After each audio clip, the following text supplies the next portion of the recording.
Fun Facts presents the 1967 Rambler Marlin. Is it a classic muscle car? Introduced back in 1965 through 1967, I have to admit that my brother owned one of these. And I have to admit, I was a Porsche guy in the early 70s, the spoiled brat that I was. I was driving a 356 and my brother came home with a Marlin. And man, I don't think I ever went for a ride in it. I don't think so. I don't know. I couldn't get behind the body style. I don't know. But let's do a video. I'll dedicate this to my brother, wherever you may be. Hope you're doing well. And I hope you're excited, because I'm somewhat excited. And let's get started now. The weird and wonderful AMC Rambler Marlin was a concept car come to life. A bit of an odd duck in terms of both styling and market position, the AMC Rambler Marlin perhaps is worth remembering. Perhaps. The Rambler Marlin remains a rare sight in the world of classic cars. But the car's utterly unique appearance makes them a welcome visitor to any venue. Naturally, at the time, we heard the Marlin Auto Club was holding a gathering of Marlins at the American Motor Owners Association, the AMO, International Convention in Rockford, Illinois. And therefore this article, I guess, was written and they had to check it out. And I'm reading from a motortrend.com article, which I will leave below the video in case I don't finish the entire article. I read about 10 minutes worth. Okay. And even 10 Marlins, mostly 1966 models, for their 50th anniversary turned out for the gathering, and the pre-production Rambler Tarpon clone even dropped by the AMO's big show the second day. We also got a chance to talk to the artist Vince Garci, head of American Motors Corporation, that design studio in charge of the AMC Marlin, who gave a brief presentation on the car. So the Marlin prehistory. The original concept for the Marlin came in the aerodynamic form of the Rambler Tarpon that debuted at the 1964 Chicago Auto Show, where Richard Teague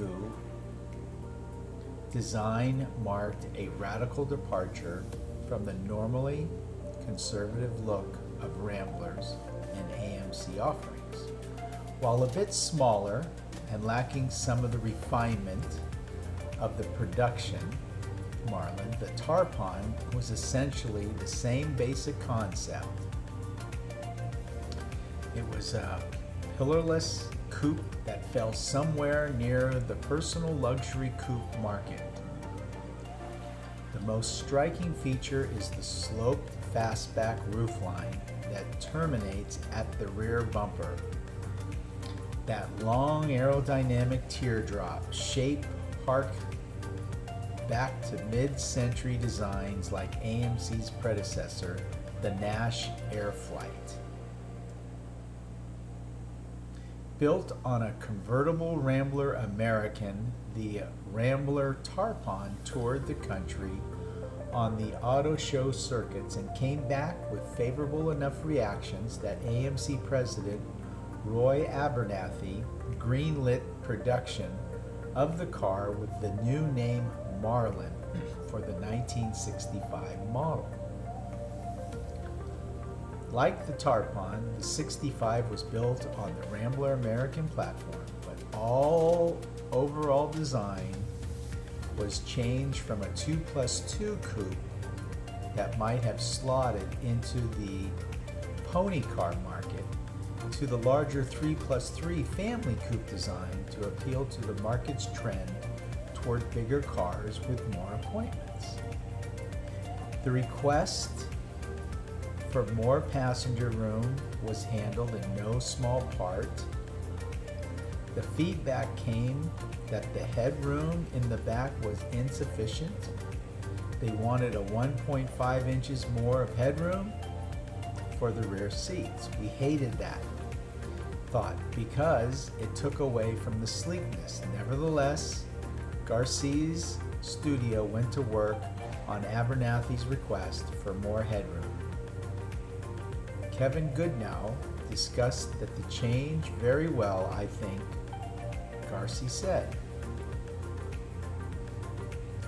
The small trunk opening on the slanted rear wore an unmistakable glass Marlin insignia badge, and the overall appearance was spruced up from the tarpon, including the addition of a lip to the rear deck, giving just a tiny nod to the designer's borrowed aeronautical elements. The Marlin's first 2 years of production didn't result in high sales volume, but with the introduction of a new AMC platform in 1967, the Marlin got a redesign on the Ambassador's wider track width and wheelbase. The 67 was the most attractive Marlin because we were able to get a new package with a new body. That new body included redesigned roofline and a smaller C-pillar. The company branding also switched all Rambler badging to AMC in 1967, making the 67 officially the AMC Marlin. Sales struggled with only a few more than 2,000 being sold in 1967, and Marlin production was ended. Even among AMC's contemporary designers, opinions on the Marlin's design are a mixed bag. Bob Nixon, who worked at AMC and Jeep for decades, has been quoted calling the Marlin an ugly embarrassment. But Garcia still thinks highly of the design, and the proof is always in the pudding for him. 65 Marlin is still an attractive car, he said. When you take it to a car show in a sea of 150 Corvettes, people always gravitate toward the Marlin. And they probably say, what on God's earth motivated such a different looking car? I bet that's what's going. They stop and ponder how it came about. They're probably more astonished with that thought than the actual car.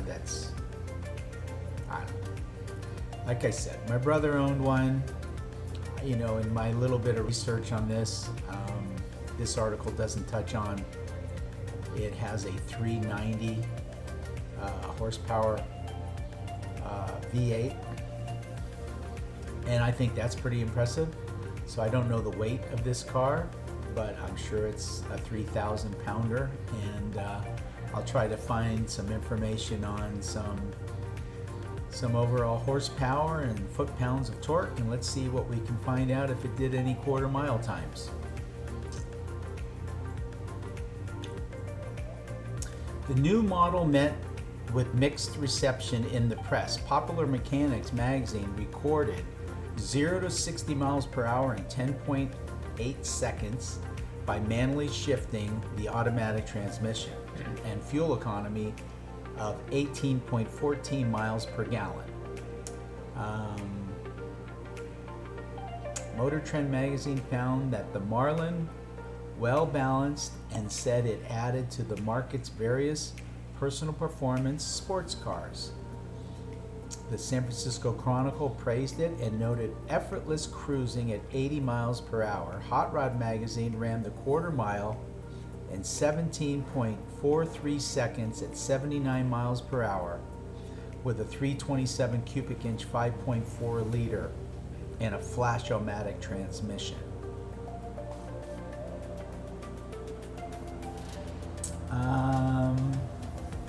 So from 65 to 66, it looks like there were a few options for motors. You could have the 232 cubic inch, 3.8 liter, a 287 cubic inch, 4.7 liter, 327, 5.4 liter, and a 327 cubic inch, 4.4 liter, 270 horsepower.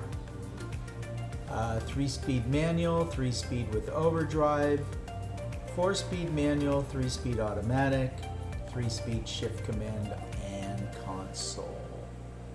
And the price for the purchase of this automobile was $3,100. And there were 10,327 Marlins that were sold in the abbreviated first year of production.